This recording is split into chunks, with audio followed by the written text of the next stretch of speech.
Hi everybody, it's Peter here, your Ginger Geordie Geek. Welcome back to Triple G Comics, and today we're doing a new segment called Superpowered Popcorn, in which we'll look at TV and movies related to superheroes. We're going to start off with the key topic of the day, which is Justice League, the Snyder Cut. You will have no doubt noticed that I'm dressed for the occasion. I looked for something DC related so I could show my support. Best I could do was this dressing gown, and I know what you're thinking. Smoking!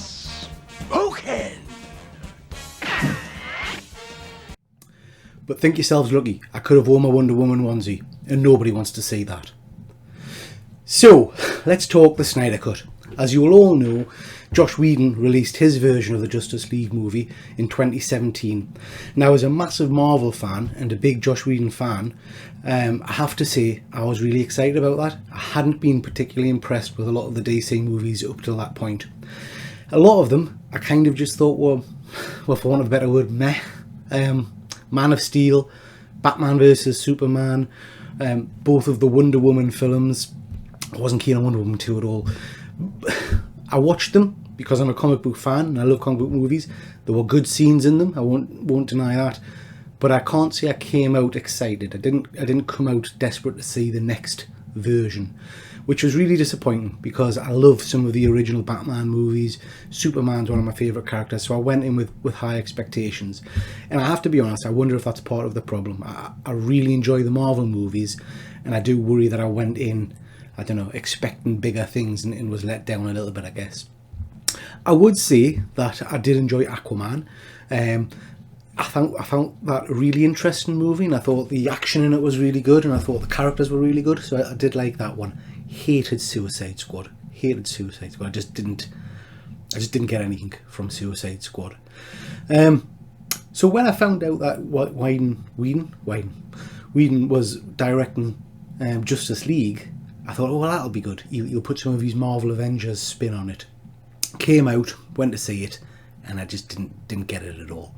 Again, some alright action bits, but it just didn't hit the mark for me. I feel didn't do any of the characters justice. So we then move on and we start this campaign, as it were, to try and get this Snyder Cut, which was a really interesting thing in itself.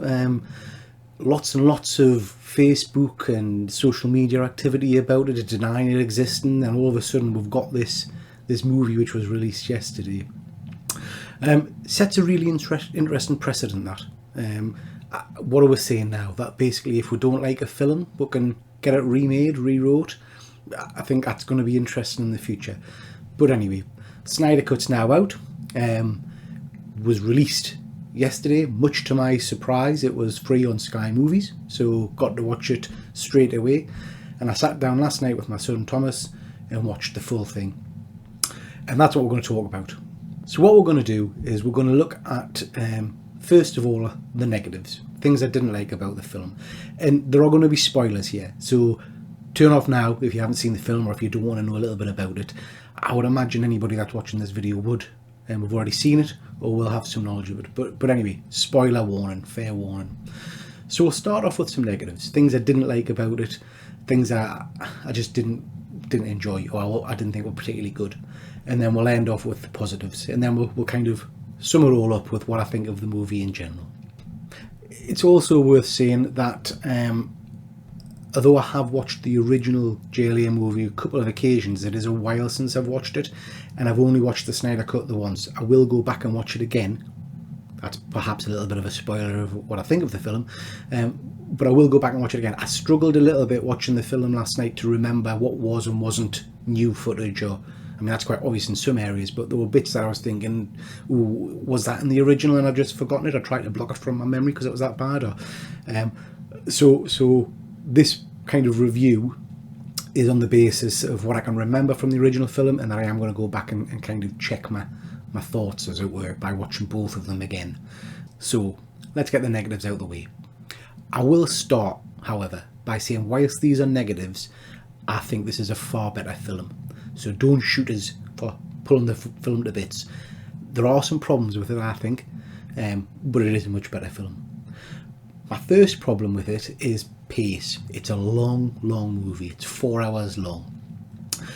And whilst I have to say I sat through those 4 hours and time did pass by quite quickly, there are parts where you think, wow, it feels stretched.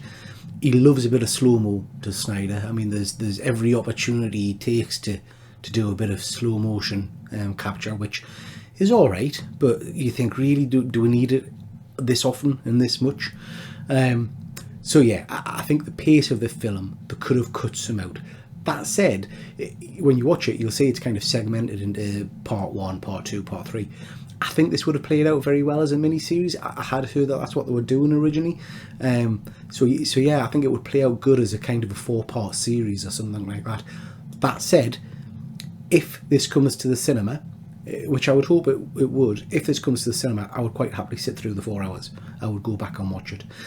One of the other things I would say, which I think is odd, is the aspect ratio. It is on a smaller screen, it's not widescreen for some reason.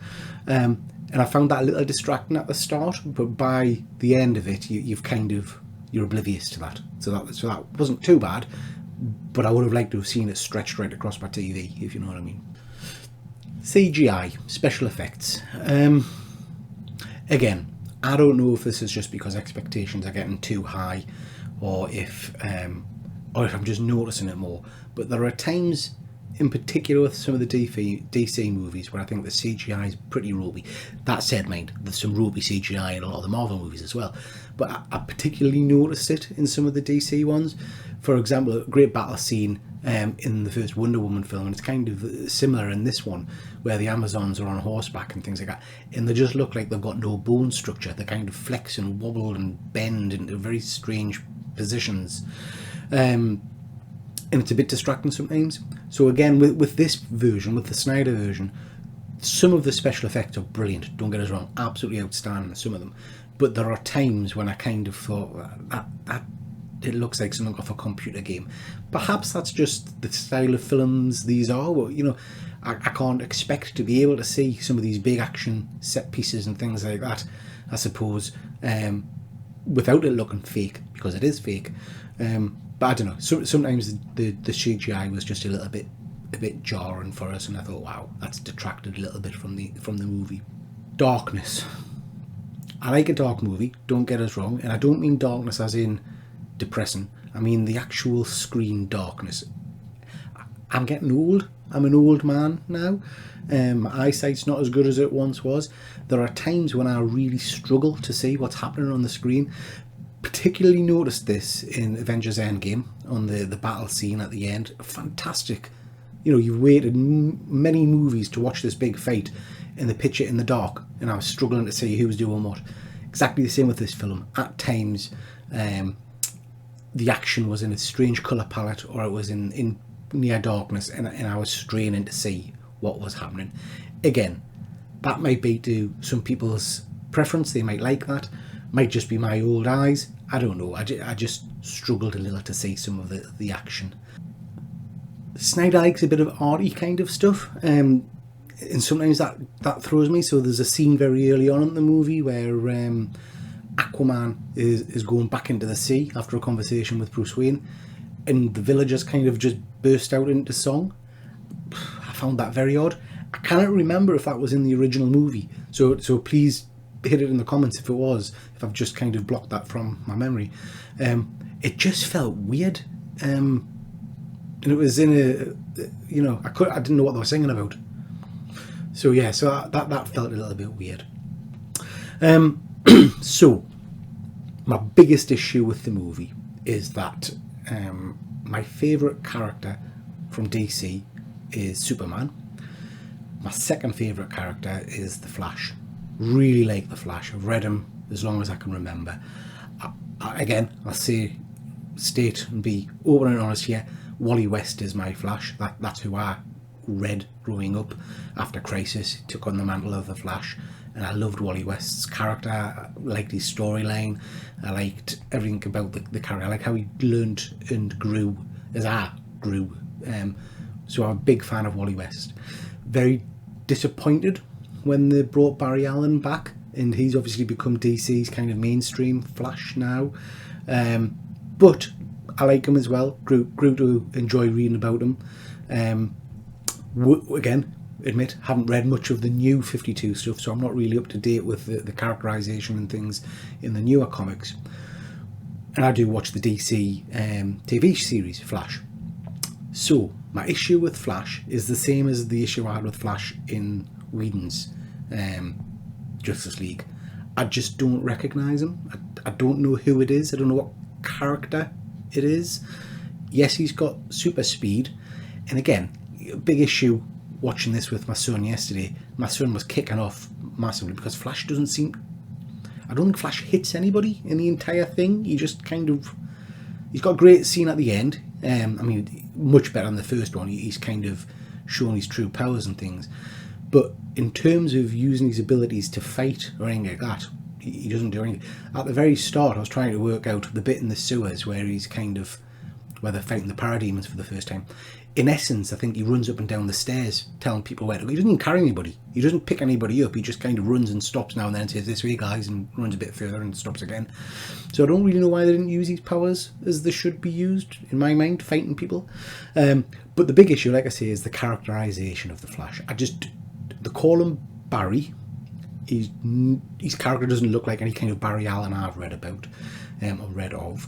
I think he's in there for comic relief, which doesn't really fit Barry Allen's personality. So yeah, I will say, hated him in the Whedon cut. This cut, the Snyder cut, didn't particularly enjoy him to start with. He grew on us as the film went, and I really enjoyed the end because I thought he got his kind of his moment to shine. So I was a bit happier by the end of the film. Yeah, it's not Barry Allen, in my view. So that probably makes you all think I'm grumpy and I don't like the Justice League. Absolutely wrong. I actually really enjoyed this film, despite the faults that I've just talked about and the issues that I had, which are your typical fanboy faults. Nothing's ever as good in your head as you want it to be, particularly if it's a favourite character of yours. Despite all that, I did thoroughly enjoy this film, and I think it is far superior to the first film. I came out of the first film not wanting to see more Justice League. This has left us really wanting to see more. So I'm just going to briefly go over some of the highlights for me, some of the things that I particularly enjoyed. So first of all, let's talk Superman. The actor for Superman is absolutely tremendous. Despite not particularly enjoying the first Man of Steel movies and things like that, I think he is a superb Superman. Henry Cavill, I think it's Cavill or Cavill. He looks the part, he acts the part. I just think he's really good. Big point for this movie, no Tash. No weird wobbly lip thing, which completely detracted from the first film. I knew nothing about the CGI issue with the lip going into the film the first time round, but the second it started, you couldn't help but look and say, what on earth has happened to Superman's face? He looks like he's had some kind of hideous accent, and it jarred you from the film. So no Tash. So that's great. I enjoyed that. And the character of Superman throughout the film is brilliant. The action. Despite it being a little bit dark, which I mentioned earlier, there are some brilliant action scenes in this movie. My favourite, I think, one of my favourites is the bit where they go back to the first time Darkseid lands on Earth, and there's the big fight with all kinds of characters. Green Lantern's in there, Zeus is in there, you've got the armies of man, Amazons, Atlanteans. I loved it. I thought it was really well done. A bit sick. I really enjoyed seeing the Green Lantern die. I liked the fact that you saw the ring come off and Darkseid almost got to get it and then it disappeared off. I thought that was a really nice touch. So yeah, the action's brilliant. The last, I think it's about an hour, basically from when they get in the ship and they go to fight Steppenwolf. From that point on, brilliant. Absolutely brilliant. They've cut out the weird bit in the last version with the family and Flash basically pushing a car. That's gone, which I didn't miss at all, so I'm pleased with that.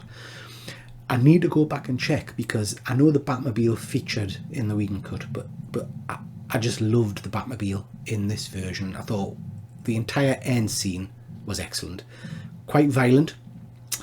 A little bit shocked at the last bit with them literally beheading Steppenwolf. That was a bit of a shocker, but brilliantly done. And of course, Wonder Woman is an Amazon, so of course she's not going to shy away from violence like that. So I really enjoyed it. I thought the fighting was excellent. I thought the action, the pace of it was really good, and I thought each of the characters very much got their own moment to shine, which again was great. So in terms of action, this film, I think it's up there with some of the Marvel stuff, the Avengers and things. That end last hour or so is brilliant. Very, very well done. Characterization. I didn't give a rat's ass about the characters in the first version. This time around, I actually gave it. I was actually bothered about Cyborg's story. So yeah, so there is some humour in this still. Not as much as in the first version of the movie, I would say, but there is still some there. I didn't notice this, but my son picked up, and he was a little bit disappointed that there's a scene where I think Aquaman is standing on the lasso of truth, which was quite funny, and that's not included in this version. And he mentioned that he missed it because he liked that particular scene. But it's still got some great lines. Batman's got some cracking lines. Absolute, I mean, it's a stupid little thing, but absolute standout bit for me is when Wonder Woman tries to make herself a cup of tea, and Alfred's kind of there in the background trying to instruct her. I just thought that was a really good touch. I really enjoyed that. The inclusion of the Joker in the nightmare scene at the end is interesting. Still not convinced I particularly like that version of the Joker. No disrespect to the actor, I think he's trying to do a different take on it, and we've probably not seen enough of him, and I think he's kind of battling with the repercussions of Suicide Squad, because that didn't do him any favours. So it was interesting to see his interaction with Batman. Really pleased they kind of picked up on the Robin costume that we saw in Batman vs Superman, and confirmed basically that Joker had killed a Robin. We still don't know which one, obviously, but I thought that was really good. I'm pleased that they picked up on that. The whole nightmare scenes are really interesting. I really enjoyed that as well. I'm a big fan of the Injustice computer game and graphic novels, and it kind of made us think of that kind of a scene. So yeah, I thought that was particularly well done as well. So yeah, enjoyed the nightmare scenes. The Joker, nice addition. Nice to see him back in the movies. And I would like to see more, I think. The black suit looked great. I mean, Superman looks really, really good. I do love the character of Superman, like I said, so I'm a bit of a traditionalist. I wanted to see him, I guess, at the very end, when he's running into the street and he pulls his shirt open. I would have liked to have seen the traditional costume there. But the action when he's in the black suit is brilliant. He looks badass. He looks like he could take on Darkseid. The bad guys. Steppenwolf. Completely unmemorable from the first film. Your generic CGI load of crap, basically, in the first film. This film, I felt like we got to know him a little bit more. I thought his costume, his armour was great. Really liked that. I liked the way it kind of moved around. It reminded us a bit of the Destroyer armour from Thor. I just thought it looked really, really interesting. I liked that we got to hear a little bit of his backstory. I liked his interaction. He actually felt like a villain. He felt like someone that could take on the Justice League. The action scenes with him are great. His axe, I like his axe. I love the bit, and again, I can't remember if it's in the original film or not. Love the bit where Superman basically uses his freeze breath and destroys his axe and then kicks his ass. I just think a much more rounded villain this time. So yeah, very good. That then moves on to Darkseid. Superb. Really, really good. The original, sorry, the first few scenes you see him in the movie, I don't know if it's just the CGI, but he looks different, and I don't know if it's intentional. I think perhaps they're trying to show you him at a much, much earlier date where perhaps his powers weren't as advanced or whatever, but he basically gets his ass kicked. But the imagery of him is a bit. I remember seeing it and thinking, that's not as good as I'd hoped. By the end, when he attacks Atlantis, or when you see him attack Atlantis, and then at the end where you see him kind of through the boom tube and things like that, he looks superb. I mean, he looks amazing.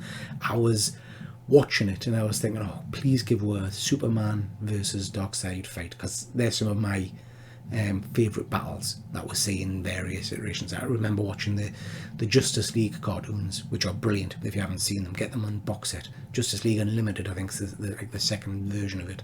And there's a fantastic fight scene with Darkseid and Superman in that.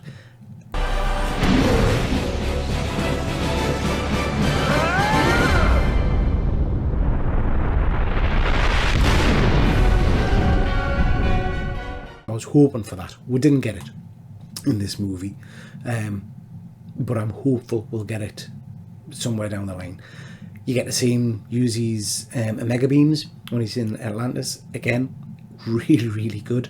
He felt like he was a big bad, you know, very much like Thanos, and building, I would hope, into other future movies. So really enjoy Darkseid. I think he's one of the standouts from the film for me.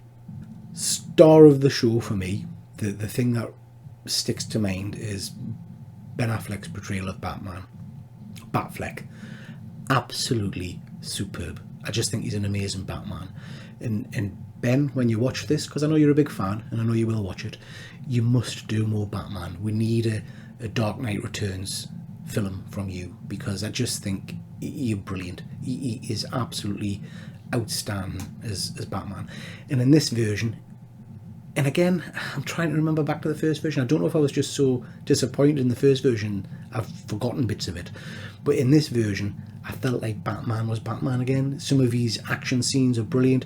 The bit in the Batmobile is superb. Again, he just looks like he's hard. He looks like he could take on whatever he takes on. You know, he's a proper Batman to me. It's very reminiscent, or it made us feel very much like the scene in Batman vs Superman, one of the best scenes, where Batman takes down the people who are God and Martha.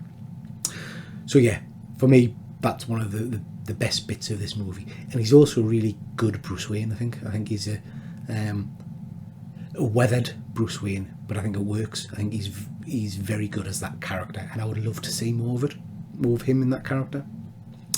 So that's my thoughts. My conclusion: enjoyed it. Far better than the last version. Far more action. A storyline I enjoyed. Characters I actually cared about. And it's left us wanting more. First time I saw Justice League, I had no interest in seeing further films. This time I'm wanting more, and I'm irritated and very disappointed, because I think the talk is that they won't be producing any more of this kind of series. They've got to. It ends on such cliffhangers. You know, I want to see a trilogy of films. I want to see how it plays out. I want to see Superman versus Darkseid. I want to see a little bit more of the future storyline. I want to see Rogue Superman. That would be an amazing film, you know, a bit like Burn Bright, Superman going mental and kicking off. Is it Burn Bright or Brightburn? Can't remember. That's the kind of stuff I want to see. I can't believe they'll have invested all this money into producing this version of the film, and then they're just going to end it there. But fans kicked off and got Snyder Cut. Fans should kick off again and get the next version, Justice League 2. I would definitely watch it. So, JLA, the Snyder Cut. Let's talk scores. On the ginger nut scale, this one gets 4 out of 5 nuts. Endline is, it's a great film. Go and watch it. And if it comes out of the cinemas, go and watch it as well, because the more money it makes, the more chances we get of Justice League 2. Okay, thanks for watching. See you next time.